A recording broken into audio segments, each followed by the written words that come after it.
Merci. Alors oui, effectivement, nous, on vient de se lancer. On est live depuis un peu moins de 10 jours, donc c'est vraiment tout récent.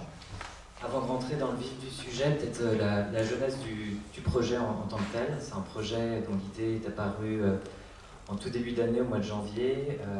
Donc on est en plein confinement. C'est pas le premier. Et moi, j'avais l'habitude de beaucoup voyager depuis 5-6 ans, donc pour des raisons professionnelles, mais aussi personnelles. Donc en moyenne, je passe 1 à 2 semaines par mois à l'étranger, beaucoup en Chine d'ailleurs, mais aussi en Inde, à Singapour, aux États-Unis, enfin, et même en Afrique. Et tout s'arrête. L'autre chose aussi que je faisais beaucoup, c'est notamment à l'heure du déjeuner, j'aimais beaucoup aller au musée.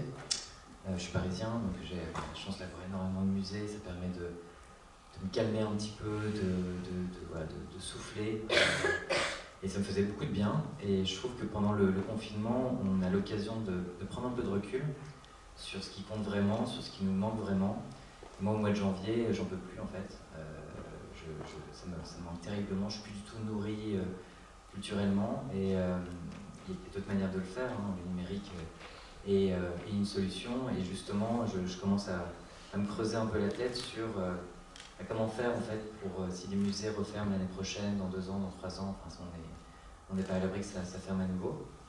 Donc je regarde un peu le marché des NFT qui explose. Et je me dis, mais pourquoi pas aider en fait cette industrie. Je vois le Met qui vend des tableaux. Le Met, c'est pas le seul, hein. Il y a le Met, il y a l'Everson, il y a le Brooklyn Museum. Donc aux États-Unis, c'est possible de vendre des tableaux, et c'est vraiment pour payer des salariés, hein, des employés. Et donc je réfléchis à voilà, comment on sait que diversifier les ressources financières de ces institutions culturelles, c'est assez clé. Et qu'est-ce que je peux faire? Et donc en regardant ce qui se passe avec les NFT, je me dis, ben, essayons d'appliquer un modèle, qui est le modèle de licence de marque, et non pas pour des images physiques, des cartes postales, des posters, mais des images numériques grâce au NFT. Je vais expliquer un peu plus en détail ce que ça veut dire. En 2 mots, je vais très vite sur l'équipe. Mais moi, j'ai un parcours très académique. J'ai fait beaucoup de finance, conseil, et toujours dans différentes boîtes, mais toujours avec une même question, c'est qu'est-ce qu'est la transformation digitale et comment une entreprise traditionnelle peut capturer des nouvelles technos pour se réinventer, trouver une nouvelle communauté, des nouveaux revenus ou améliorer ses opérations. Et en fait, le déclic que j'ai eu quand j'ai eu cette idée, c'était de me dire je pourrais peut-être coupler ma passion professionnelle autour de ce qu'on appelle la transformation digitale avec ma passion plus personnelle autour de la culture. Donc j'ai contacté très rapidement 3 musées, et il y en a un qui me dit en fait, nous, ça fait 1 an qu'on réfléchit au NFT, et c'est un beau musée. Et alors là, en 48 heures, je ne me voyais pas du tout devenir entrepreneur. Et en 48 heures, je me suis juré de ne jamais mourir sans tester cette idée. Et ça m'a obsédé. Et ça m'obsède encore aujourd'hui. Mon entourage en souffre un petit peu, parce que je pense qu'à ça, je ne parle que de ça, je suis un peu pénible. Mais il faut avouer que c'est quand même très passionnant ce qu'on vit. J'ai la chance de m'être appuyé sur quelqu'un avec qui j'ai déjà travaillé, avec qui je parle, avec qui on a travaillé ensemble chez AXA, qui est une personne qui a développé le premier produit d'assurance basé sur la blockchain. Donc très vite, on avance ensemble. Et j'ai la chance de connaître Nicolas, mais bien avant que sa boîte fasse cette espèce de levée de fonds complètement bourrin qu'on a pu voir ces dernières semaines. Donc bien avant ça, je permets aussi de confronter cette idée avec Nicolas, et qui me conforte dans cette idée et qui me dit d'y aller. Donc ça me donne doublement envie de me lancer. Alors j'allais très vite sur le début parce que c'est des slides introductives, et vu ce que vous avez eu ce matin, vu ce qu'on vient d'entendre, pas besoin d'expliquer les bienfaits des NFT, l'histoire de l'art, etc. Je pense que ça vous avez bien compris. Bon, je vais très très vite. Enfin, il y a quand même, juste un point, hein, mais il y a quand même quelque chose moi, que j'aime particulièrement avec la blockchain, avec les NFT, c'est la philosophie qui est derrière. Bon, je pense qu'on en a parlé ce matin, j'ai pas pu être là ce matin malheureusement, mais la blockchain c'est créé un moment en pleine crise financière pour aussi dénoncer ce que les institutions centrales faisaient mal. Et donc l'idée sous-jacente, c'est quelles sont un peu ces institutions pour s'en passer et limiter les risques d'avoir des malversations, etc. Avec les NFT, avec l'art au sens général, on a un peu ce problème avec le droit de suite. Je ne sais pas si ça a été évoqué, mais un artiste est censé, lorsque un artiste contemporain qui fait une œuvre physique, il est censé, lorsque cette œuvre est revendue par un collectionneur, toucher ce qu'on appelle un droit de suite, donc une commission. Et malheureusement, si un artiste français revend cette œuvre aux États-Unis, et qu'un mois plus tard, Christie's en fait une vente à 100 fois le prix d'achat en France, le problème c'est que l'artiste il pourra demander son droit de suite, mais la législation française ne fait pas foi aux États-Unis. En fait, il est complètement lésé. Là, on fait face à une technologie qui est complètement transnationale, et donc on peut assurer, grâce à cette transparence, grâce à cette traçabilité, ce droit de suite, qu'on appelle une commission, mais qui est sûre et certaine pour l'artiste. Donc on a beaucoup parlé d'argent, mais au-delà de l'argent, c'est que enfin les artistes, on casse quand même un gros problème du marché de l'art qui est l'opacité et qui est aussi ce manque de traçabilité, le manque de contrat, le manque de... Voilà, il y a une certaine opacité et on rend en fait un marché qui était très illiquide, parce que lorsque vous voulez vendre une partie de votre collection, il faut la curater, ça prend du temps, c'est une vente qui se prépare, ça peut prendre plusieurs mois. Or là, on l'a entendu avec Power, certains revendent une minute plus tard. Je dis pas que c'est bien, mais au moins ça montre à quel point c'est à quel point c'est liquide. Donc le marché de l'art aujourd'hui, c'est environ 60 millions de dollars. Là, en un trimestre, les NFT au global, on vient de voir que ça faisait 10 milliards de dollars. En fait, on va se rendre compte que le marché de l'art était complètement freiné par cette opacité, complètement freiné par ce manque de liquidité, et que cette technologie apporte une solution.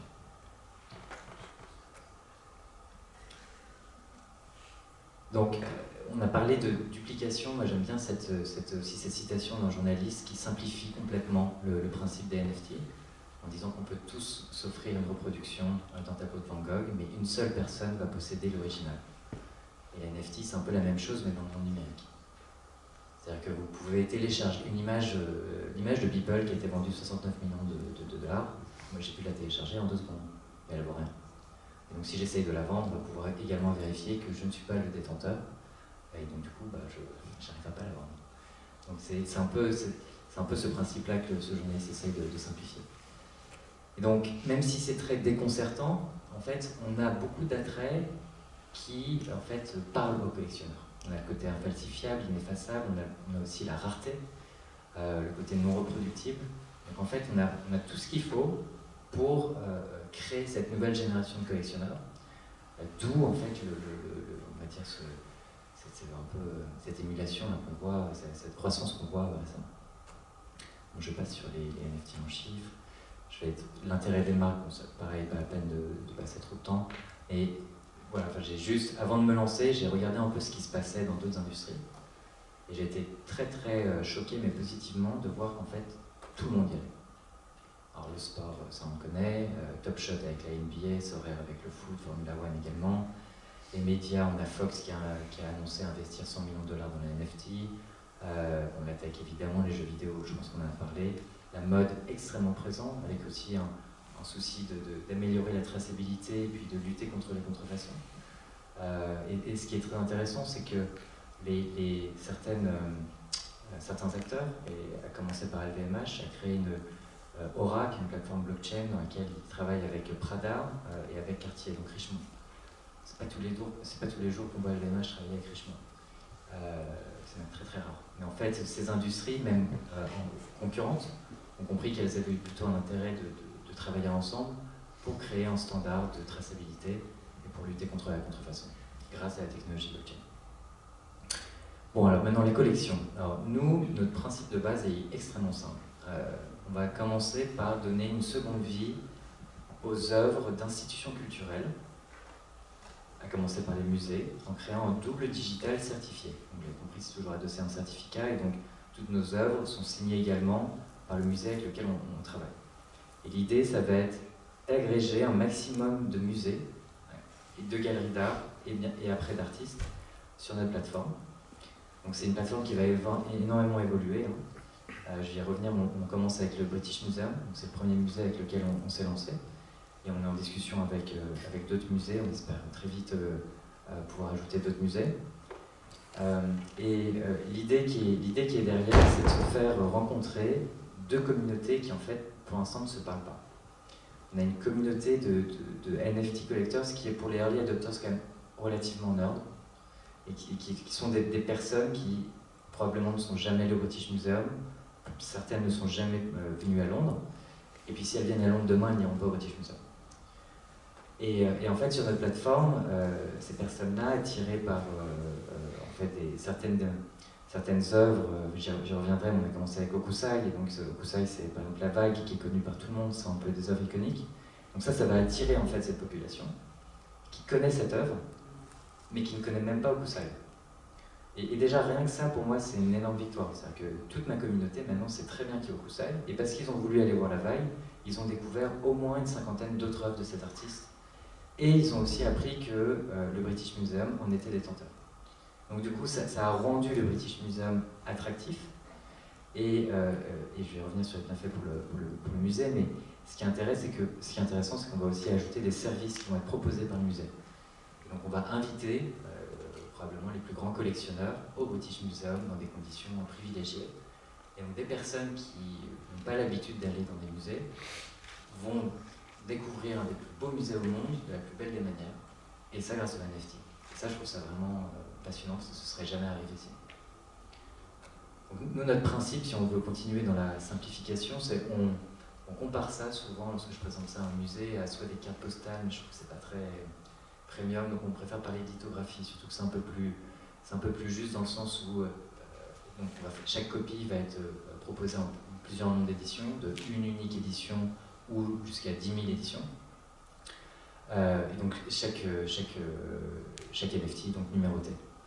Le certificat, j'en ai parlé, et la différence c'est évidemment le format, et comme j'ai aussi souligné, c'est ce côté liquide, la possibilité de revendre. C'est-à-dire qu'une lithographie, si vous voulez la revendre, ça ne va pas être aussi simple que l'achat.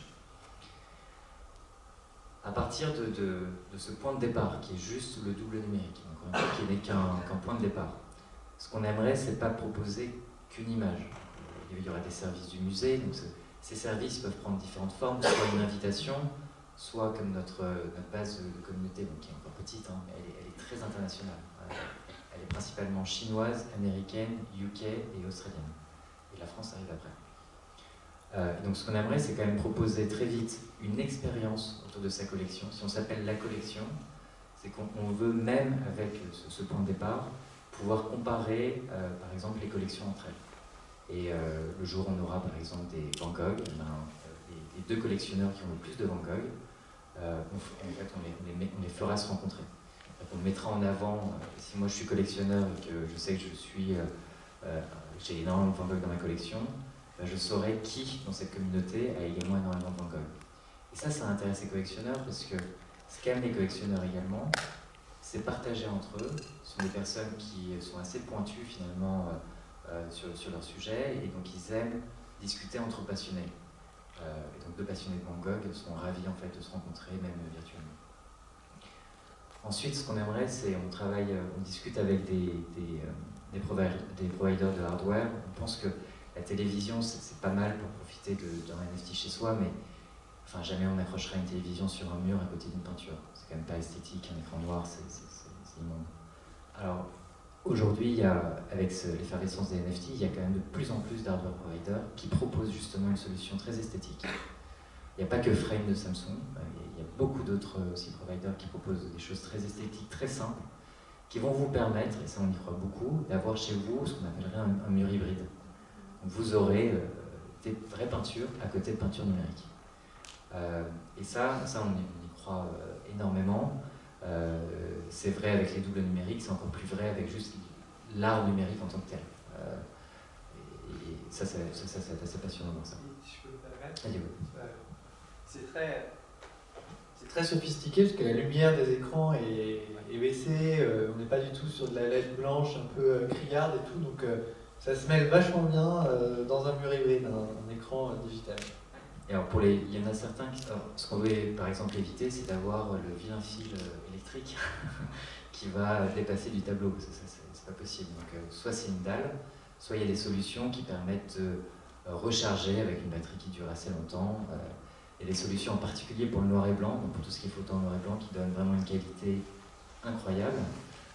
et qui ne nécessite pas d'être branché à une prise. Donc voilà, effectivement, la luminosité va s'adapter en fonction de la luminosité de la pièce. Et c'est vachement intéressant, enfin, d'un point de vue général, mais que tu soulignes ça, parce que pas mal de gens se disent ça sert à quoi un NFT. Aujourd'hui, c'est vrai que le regarder sur son téléphone, ça peut être un peu limitant comme utilisation. Et quand on se dit que peut-être que dans 5 ans, on va dîner chez un copain qui a un écran digital et qu'avec son compte MetaMask, on pourra prendre le contrôle de son écran et montrer nos œuvres. Enfin, c'est quelque chose que moi j'imagine assez bien, assez rapidement, et qui peut aussi donner un peu de réalité matérielle à la possession des NFT et voilà, le bien qu'on puisse en tirer, quoi. Exactement. Et je pense que demain, aussi bien que lorsque tu vas chez un ami, tu branches ton compte Spotify pour mettre ta musique, tu mettras aussi tes images. Ah, j'y crois complètement. Alors, ça c'est vrai pour la 2D, et puis on a vu des exemples là tout à l'heure avec Pau qui étaient intéressants sur la 3D. Ce qu'on aimerait, c'est également à terme pouvoir fournir un double numérique, mais en 3D avec un fabricant d'hologrammes. Donc ça n'arrivera pas tout de suite, mais c'est quelque chose qu'on a en tête. Enfin, ça arrivera peut-être plus vite que prévu si on trouve un bon partenaire, mais c'est pareil, c'est une autre manière de profiter d'un NFT chez soi. Et là, j'ai mis exprès une petite statuette égyptienne. Je pense qu'avoir une petite statuette égyptienne qui vient du Louvre, qui est numérotée, qui est certifiée par le Louvre sous format hologramme, on sait qu'il y a des répliques en format physique qui existent, mais ça donnera un côté un peu plus moderne, même à son salon, en fait, tout simplement. Alors, je me rappelle, donc, on est au mois de janvier, moi je me lance du coup complètement là-dedans, et entre-temps, il y a Beeple qui arrive au mois de mars. Je me dis, putain, il arrive un peu tôt. Je suis hyper content, mais en même temps, je me dis, j'aurais préféré que ça arrive un an plus tard.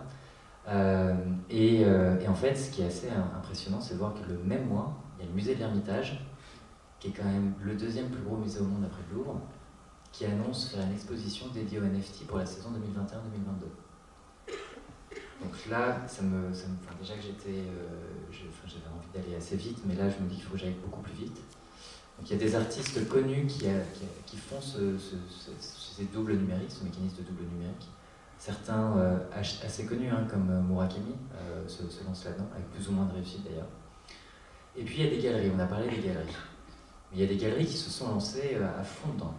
La König Galerie qui est à Berlin,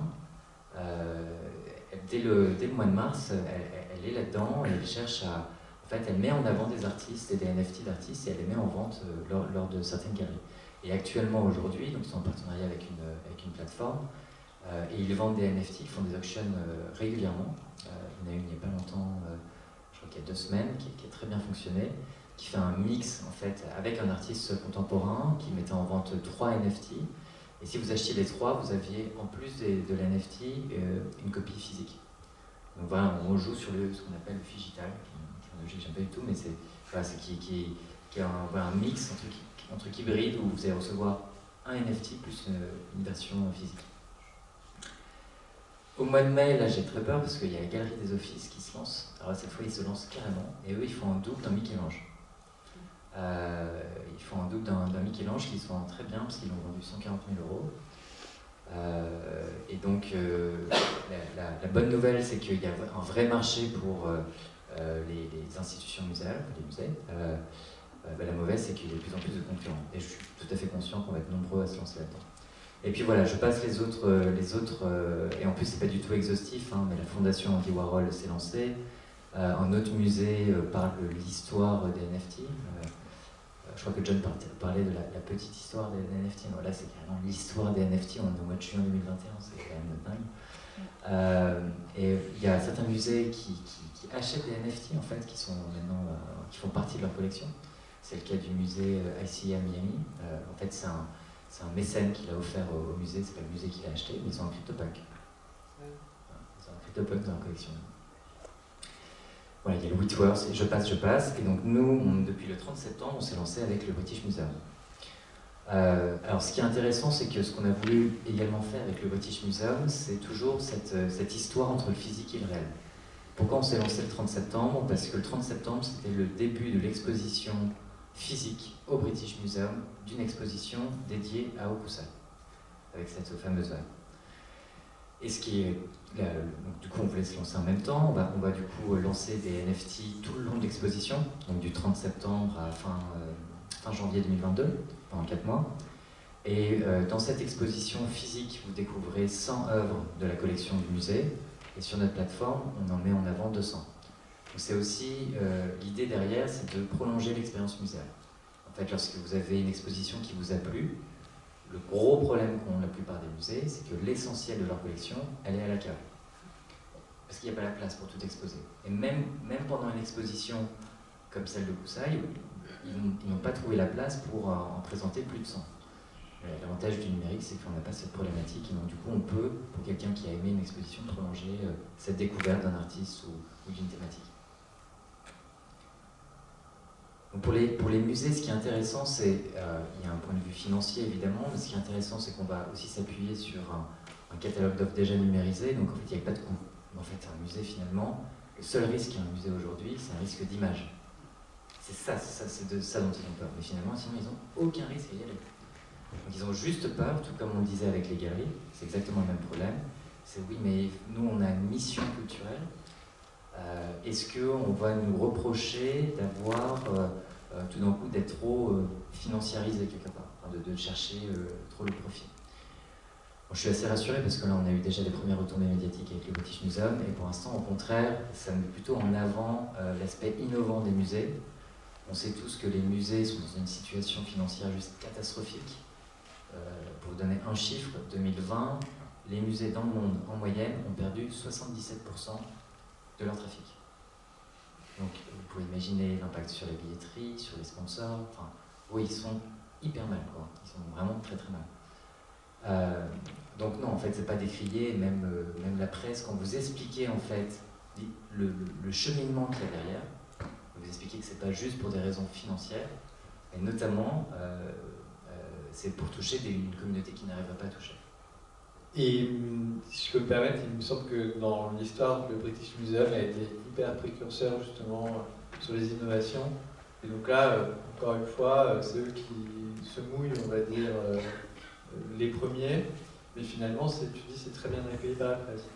Oui, alors moi j'ai dû parler à certains journalistes spécialisés dans le milieu de l'art qui en parlent très mal des NFT jusqu'à présent. Jusqu'à présent, ils trouvent que le niveau moyen de l'art numérique sur les NFT est juste mauvais. Ils trouvent que justement ça manque de curation, et donc du coup c'est ça qui est énormément décrié. Si je peux me permettre, est-ce que c'est des journalistes traditionnels, de l'art traditionnel? Ah, bien sûr. Oui. Ah, bien sûr. Donc du coup, mais j'ai pu parler avec ces personnes-là. J'étais pas bien. Mais encore une fois que tu expliques la démarche, en fait, les personnes comprennent l'intérêt. Et la première chose qu'ils comprennent, c'est pas trop l'intérêt financier, alors j'ai passé très vite là-dessus, parce que pas besoin de vous expliquer comment le modèle de licence de marque fonctionne. Hop. Voilà. Alors, ce qui est le plus... Aujourd'hui, les musées avec qui je parle me disent tous ils ont un problème avec leur public. Attention, je vais dire quelque chose de très caricatural, et c'est pas moi qui le dis, c'est un musée. Ils me disent, notre public, en gros, c'est la femme retraitée. Et ça, c'est un vrai sujet pour nous. On a besoin de rajeunir, et on a besoin également d'attirer un public moins régional. Alors, c'est pas vrai pour le Louvre, et c'est beaucoup plus vrai pour des institutions plus petites en France ou ailleurs. L'avantage des NFT, c'est que évidemment la moyenne d'âge est assez jeune. Je crois que la Christie's a mesuré autour de 37 ans, mais ils ont sorti une étude il n'y a pas longtemps. Donc c'est beaucoup plus jeune. Et c'est extrêmement international. Encore une fois, je pense que les Français sur ma plateforme représentent moins de 20% de la communauté. Et donc, Laurence Descartes, quand elle est arrivée au Louvre, a expliqué un peu sa feuille de route, sa vision au mois de juillet. Et on peut résumer un peu sa feuille de route pour le Louvre avec 2 mots, c'est jeunesse et international. Donc ça c'est vrai pour le Louvre, mais moi j'adore prendre l'exemple par exemple du musée Ingres. Ingres, c'est un peintre connu mondialement, je pense que tout le monde a entendu parler de Ingres, tout le monde a un tableau de Ingres en tête quand on évoque le nom, et personne ne sait que en fait, le musée il y a un Montauban.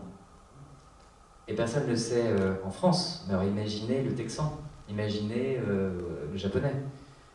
et donc, comment le muséum peut toucher cette communauté depuis Montauban avec uniquement son musée. Ils vont toucher que la partie sud-ouest de la France et puis des touristes pendant juillet-août. Mais pour un musée régional comme celui-ci qui a des trésors dans sa collection, c'est l'occasion de toucher hyper facilement finalement une communauté qui n'aurait jamais touché sinon. Et ça c'est hyper intéressant. Alors, non seulement c'est une population jeune et internationale et une population qui n'aurait pas pu toucher, mais en plus c'est une communauté qui, pour les plus grands collectionneurs, représente aussi un potentiel dans le futur qui n'est pas celui d'aujourd'hui. Ils pourront devenir des futurs mécènes. Moi, ce que j'espère, c'est que les collectionneurs qu'on a invités au British Museum ont tellement aimé cette visite qu'ils vont devenir mécènes du British Museum. Et qu'en fait, ils vont être invités maintenant chaque année au British Museum. Et ça va faire beaucoup de bien, d'ailleurs, aux mécènes, parce que je pense aussi que la population des mécènes actuels dans ces milieux-là est un peu trop similaire. Donc ça va donner un peu de variété, un peu de jeunesse et un peu d'innovation. Je pense que ça fera beaucoup de bien, même dans les décisions qui sont prises par ces musées, d'aller un peu plus vite sur des idées innovantes. Alors, un dernier point, et après ce sera bon, mais c'est sur le mais pourquoi donc acheter un NFT? Parce que quand je parle à mes interlocuteurs, souvent ils me disent mais quel est l'intérêt d'acheter une image 1000 € alors que je peux l'avoir sur Google gratuitement? Et c'est vrai, c'est déconcertant, et on en a beaucoup parlé, donc je pense que vous êtes un public plus averti, qui a compris l'intérêt. Mais il y a quand même derrière, moi avant de me lancer, j'ai essayé de comprendre la psychologie du collectionneur, et du coup je me suis pas penché sur les collectionneurs de NFT, mais sur les philatélistes. Parce que moi j'ai jamais compris pourquoi bon collectionner des timbres, j'ai pas compris. Donc j'ai parlé avec des philatélistes autour de moi, et c'est intéressant parce qu'il y a deux points qui reviennent quasiment systématiquement. Il y a d'une part, les philatélistes vont chercher à voyager quand ils vont classer leur collection. En fait, ils vont voyager parce que le timbre en lui-même va représenter un moment historique d'un pays ou un personnage historique. Ou alors ils vont tout simplement voyager parce que ça va leur rappeler le moment où ils l'ont acheté, le moment où la personne lui a offert ce timbre. Donc finalement, quelqu'un qui est devant sa collection, il voyage. L'autre chose, c'est l'estimation qu'il y a derrière la collection. Sans parler d'argent à chaque fois, une personne qui achète un timbre, c'est pas pour le revendre demain. Ça, c'est une évidence. En revanche, la personne sait que quand il complète une série, quand il voit sa collection grandir, grossir, il sait que si un jour il est dans le besoin, si un jour il a besoin de vendre cette collection, ou si un jour il veut la transmettre même à ses enfants, il sait qu'il y a une valeur qui est sous-jacente. Et il sait que cette valeur, il pourra la revendre, par exemple, à Drouot, à Paris. Enfin, il y a des magasins spécialisés pour acheter ce type de collection. Donc nous, c'est évidemment quelque chose, c'est le voyage et l'estimation, c'est vraiment quelque chose évidemment qu'on veut proposer sur notre plateforme. C'est-à-dire qu'on aimerait, par exemple, pour un collectionneur, quand il regarde sa galerie, montrer où sont les collections physiques. Et donc très vite, quand on aura des musées un peu partout dans le monde, ce sera intéressant de voir que finalement ma collection elle est éparpillée dans 5 pays différents. Donc faire voyager un petit peu nos collectionneurs de cette manière, bon, mais c'est une première étape, hein. On peut aller beaucoup plus loin, hein, je le sais bien. Et puis on aimerait également, à partir des données, des transactions qu'il y aura sur notre plateforme et sur OpenSea, on pourra faire aussi une estimation en fait de la collection du collectionneur. Et donc c'est aussi intéressant, c'est aussi une information qui est intéressante. Il n'y a pas que ça. On pense que les NFT vont plus loin que ce qui est recherché par les philatélistes. La première chose, c'est posséder en fait une version numérique d'une œuvre qui est inaccessible. En fait, un fan de Picasso, il y a un mois qui est parti à 100 millions, un fan de Picasso, il n'achètera jamais un Picasso, enfin dans 99,9% des cas. Tout simplement, il n'y a pas les moyens. Et puis si ça appartient à un musée, pas un musée américain, mais un musée français par exemple, de toute façon, il ne sera jamais en vente. Donc c'est une manière en fait de toucher du doigt, enfin, si matériel c'est pas le bon terme, mais de posséder un bien inaccessible, une version d'un bien inaccessible. L'autre chose, enfin, c'est notamment pour les nombres d'éditions, on va dire, importantes, où le prix sera relativement faible, ce qu'on aimerait, c'est améliorer l'expérience muséale. Et donc, tout simplement, en adossant un petit QR code à côté des œuvres, plutôt que de laisser le soin au musée de décider l'œuvre qui aura, on va dire, un peu de contenu et l'œuvre qui n'en a pas. Moi personnellement, souvent, l'œuvre qui a du contenu, c'est pas celle qui me plaît, et puis celle qui me plaît, elle n'a pas de contenu. Et puis l'écriteau qui est devant chaque salle, il y a toujours du monde devant, c'est toujours une expérience pénible, et du coup c'est pas du tout le moment qu'on aime dans un musée. Et en fait c'est tout simplement avec un QR code qui nous ramènerait à une page sur notre collection, sur la collection, dans laquelle on se sera entendu sur du contenu évidemment validé avec le musée. On pourrait laisser le choix, c'est juste différent de l'audio guide. C'est une version, on va dire, et on pourrait ajouter audio guide dedans. C'est une version audio guide écrite, si vous voulez, du contenu que vous allez choisir en fonction de vos envies. Et ce qui va être aussi marrant, c'est que je pense que certains, et je pense que tout le monde devant une toile dans un musée s'est dit, j'aimerais bien l'avoir chez moi celle-là. Et en fait, c'est assez drôle de se dire, mais en fait, elle vaut combien en tant que NFT? Est-ce que c'est pas possible finalement de l'avoir? Et donc non seulement vous allez avoir du contenu, mais vous allez avoir aussi une idée du prix, s'il est disponible en tant que NFT. Donc je pense que ça va être une expérience assez drôle. À l'autre bout du spectre, alors là on n'est vraiment pas du tout sur le souvenir suite à une visite de musée, vous avez les grands collectionneurs qui sont en train de diversifier leur collection avec de plus en plus avec des NFT. Donc là c'est plus pour des œuvres dont le niveau de rareté sera beaucoup plus faible. Donc 1 à 10 exemplaires. Je l'ai dit, mais ce serait aussi afficher chez soi, en fait, tout simplement sa collection, en profiter pour décorer son appartement, et puis soutenir financièrement la culture. On met bien évidemment en avant le fait que chaque transaction, que ce soit la vente et toutes les ventes sur le secondaire, vont permettre au musée d'être soutenu financièrement. Et donc ils vont toucher une commission sur l'intégralité des transactions. C'est vrai pour ce qui est du domaine public. Dans le cadre d'œuvres dont l'artiste est encore vivant ou dont l'artiste est mort depuis moins de 70 ans, on n'est pas dans le domaine public. Et donc évidemment, l'artiste, en plus du musée, sera également rétribué. Là, il n'y a pas de... on peut tout tracer et on ne mettra jamais en vente un tableau d'un artiste contemporain sans son accord. Même s'il appartient au musée et que le musée veut le faire. En fait, c'est l'artiste qui décide. Donc c'est toujours lui qui est terminé. Voilà, donc on est en conversation avec différentes institutions, donc pas la peine de creuser là-dessus. Voilà. Jean-Seb, merci, c'est un super projet. Bravo.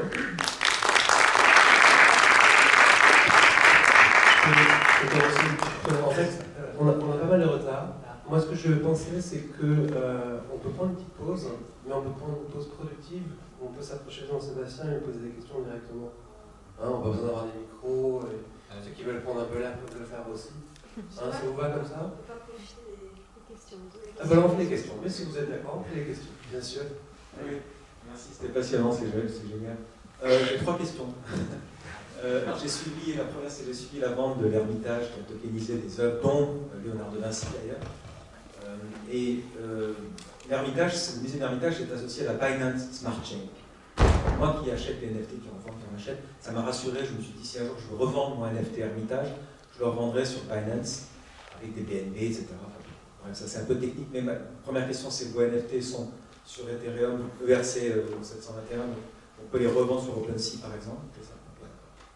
Deuxième question, ça m'a intrigué, le musée de l'Ermitage a dit que ces NFT, il y en avait 2 exemplaires, un pour le musée, un à vendre, étaient libres de droit au niveau commercial. Donc je me suis dit, est-ce que ça veut dire que je peux faire des t-shirts, imprimer des t-shirts avec le NFT de Léonard de Vinci que j'ai acheté à l'Ermitage? Alors, je ne sais pas pour l'Ermitage, mais pour nous, c'est hors de question. C'est-à-dire que nous, c'est très clairement marqué que vous pouvez, si vous voulez, l'imprimer, l'image, évidemment, vous pouvez la télécharger, évidemment, mais vous n'avez aucun usage commercial associé à l'image. L'autre différence qu'on a avec l'Ermitage, c'est dommage, j'ai pas l'image ici. Il y a plusieurs choses qui m'ont choqué dans ce projet. La première, c'est la manière dont ça a été vendu. Nous, on veut être vraiment une plateforme spécialisée pour les institutions culturelles, musées, galeries, et puis certains artistes. On veut curater, on en a parlé, je pense que c'est vraiment la clé, c'est ce qui manque sur les plateformes. Sur Binance, le Léonard de Vinci et Kandinsky d'ailleurs, qui avait un Monet, bref, peu importe, ont été vendus. Sur la même page, vous voyez un requin, vous voyez un singe, vous voyez, je ne sais pas encore quelle image, et ça, pour moi, c'est pas possible. Déjà, mettre un Léonard de Vinci avec un Kandinsky, je trouve qu'il n'y a pas de... Je comprends pas. Je comprends pas comment le musée de l'Ermitage a pu accepter ça. Mais alors, mettre à côté de ça des collectibles qui n'ont absolument rien à voir, je suis pas sûr que ça aurait fait très plaisir à l'artiste. C'est sur la grande plateforme, la plateforme BSC. Ouais. Mais moi, je suis allé, ils ont fait un sous-site. Oui, mais en fait, ils avaient une catégorie, comme OpenSea a une catégorie, mais quand vous arriviez sur le site, vous voyez ça mélangé avec tous les collectibles, c'est ça. Et il y a un truc terrible, c'est que le directeur du musée a signé. Alors voilà, j'en ai revenir. Alors la signature, alors ça c'est complètement aberrant. Je comprends pas. En fait, la signature électronique, évidemment que cette signature, elle est non seulement électronique, et elle est sur le certificat. Elle n'est pas sur l'œuvre. Enfin, sinon, on verrait tous les NFT avec une espèce de signature. Et d'ailleurs, une signature faite au stylet, elle n'a absolument aucune valeur. Enfin, ce qu'on voit quand on fait un DocuSign ou un YouSign, c'est pas l'espèce de signature qui compte, c'est le code qui est attaché, et c'est crypté, enfin bref. Donc, avoir la signature du président du musée, du directeur du musée en bas à droite, à part foutre en l'air l'œuvre, ça n'a aucun intérêt. Donc c'est juste immonde, ça détruit complètement la structure du tableau, en plus c'est gros, et ça n'a aucune valeur. Et alors, dernier point, c'est sur le fait que le musée garde un exemplaire. Bah, nous, ça a donné une idée en fait au British Museum. Ils savent pas ce qu'ils vont en faire, mais ils nous ont demandé pour chacune des éditions. Du coup, on fait pas d'unique, on fait que ce qu'on appelle des ultra rares pour 2 exemplaires. Comme ça, ils en gardent un. Ils peuvent pas le revendre. Hein. Donc, en fait, ils se disent pourquoi pas se créer quand même aussi notre double numérique de notre collection et qui aura une valeur, qui sera hyper valorisée. Donc, on sait que tout ce qui est avec DeFi, en fait, mine de rien, un musée. On en est encore au tout début, mais il y a quand même de plus en plus de boîtes qui vous permettent des crédits adossés à des NFT. Oui, on peut collatériser. Voilà. Donc un musée qui va mal financièrement pourrait en fait trouver des ressources financières plus classiques en utilisant ces NFT comme collatéral. Dernière question, à quand la tokenisation de la Joconde, c'est-à-dire diviser l'œuvre réelle, la vraie Joconde, en 100 000 jetons pour soutenir le musée évidemment. Et à ce moment-là, chaque jeton coûterait 1 000 euros par exemple. Bon, déjà, j'espère que je suis en discussion avec le Louvre, mais je suis pas tout seul, donc on verra qui gagnera, entre guillemets. J'aime pas trop la terminologie tokenisation, parce qu'en fait, on a parlé de l'intérêt avec Pao, d'ailleurs, je ne sais pas s'il est encore là, mais j'aimais beaucoup la phrase sur l'édition. En fait, dire que lorsqu'on a une édition, on a un peu une partie de l'œuvre. Lorsque vous faites une tokenisation, il y a une personne qui a fait ça avec un Picasso, d'ailleurs il n'a pas le droit, je peux vous dire que Picasso Administration, ils sont furax. Un collectionneur en fait, aujourd'hui qui a un Picasso, s'il en fait un NFT, en fait il n'a pas le droit. En fait, il doit avoir l'autorisation des ayants droit, c'est-à-dire Picasso Administration. Mais bon, c'est un Suisse qui a fait ça, je crois. Et donc lui, il a tokenisé, c'est-à-dire qu'il a divisé effectivement l'œuvre. Et du coup, lorsque vous achetez juste une petite partie de l'œuvre, vous avez un espèce de petit truc qui n'est même pas esthétique, qui a une valeur parce que vous savez que c'est une partie de... Et en fait, j'ai du mal à voir l'utilité, donc je préférerais faire 10 000 versions de la Joconde, mais chacun aurait une version, et si possible, la numériser un petit peu différemment, parce que ça, j'en ai pas parlé, mais aujourd'hui, on peut parler de ça tout à l'heure, mais aujourd'hui, on a des photos d'ailleurs qui sont sélectionnées par le musée, et je discute avec des boîtes comme Artmin, par exemple, qui font de la numérisation 3D, et donc, par exemple, pour un Van Gogh, ce serait hyper intéressant, pas pour du Hokusai, mais d'avoir cette numérisation 3D parce qu'en fait, vous pourriez même zoomer sur certaines parties, voire même pencher un petit peu l'œuvre. Donc du coup, vous pourriez finalement voir ce que, à l'œil nu dans un musée, vous ne verriez pas parce que vous allez voir l'œuvre à 2 mètres, à 3 mètres. Et là, vous pouvez la voir de très très près. Et ça, c'est aussi. Et donc, du coup, ce type d'expérience, je la trouve intéressante et elle est permise par le numérique. Juste diviser en 10 000 une œuvre et à la fin, du coup, chacun va avoir un petit bout noir ou rouge ou je sais pas quoi. Je trouve que ça a moins d'intérêt, mais pourquoi pas. Moi je fais plus le double numérique, donc je ferai jamais de tokenisation. Je ne diviserai pas, ou alors je le ferai, mais pas en 10 000. Je le ferai de manière, on va dire, je subdiviserai, mais en parties intéressantes. Un visage, un couple, je sais pas moi, une table. Ce Pascal Boyard a fait. Exactement. Moi, je voulais faire plutôt 2 propositions. Une, c'est pourquoi pas faire des NFT d'œuvres de musées qui ont besoin d'une restauration et payer la restauration, et après envoyer au collectionneur l'image de l'œuvre restaurée, ce qui donnerait un peu cette connexion non plus avec une œuvre qui a pu être restaurée grâce à l'argent des NFT. Et la deuxième proposition, c'est cette partie de développer des écrans pour voir les œuvres. Pendant les derniers 10 ans, il y a eu plusieurs entreprises qui ont développé ce type d'écran avec un ordinateur, etc. Et la moitié ont fait faillite parce que c'est très compliqué de développer ce type de dispositif, non, de le vendre, distribuer, etc. Donc je pense que c'est mieux de faire une app pour les écrans Samsung, LG, etc. Laisser les fabricants de téléviseurs faire les écrans et leur donner des contenus. C'est au moins ce que j'ai appris de voir toutes ces compagnies dans lesquelles il n'y a que deux qui continuent à vendre des œuvres. Et aussi, là c'est une question, quand on prend ces œuvres et on les amène dans un écran, comment faire avec les dimensions de l'écran versus les dimensions de l'œuvre? Parce que j'ai vu des compagnies qui avaient des écrans en vertical et coupaient tout simplement les œuvres pour remplir l'écran. Alors ça, je pense que ça peut être un problème aussi. Tu devrais être consultant pour les fabricants d'écran. C'est juste une conclusion à laquelle j'ai arrivé parce que c'est assez compliqué. Non, mais tu as raison, c'est peut-être une vision utopique, mais c'est pour dire que ce sera possible et que ça matérialisera la propriété d'un NFT. Oui, non, mais je suis d'accord que dans le futur, on aura des écrans à côté de peinture pour montrer des contenus digitaux. Il faut voir comment on peut le faire pour que ça soit le mieux, la meilleure expérience de l'œuvre, je pense. Oui. Merci encore, Jean-Seb. Merci.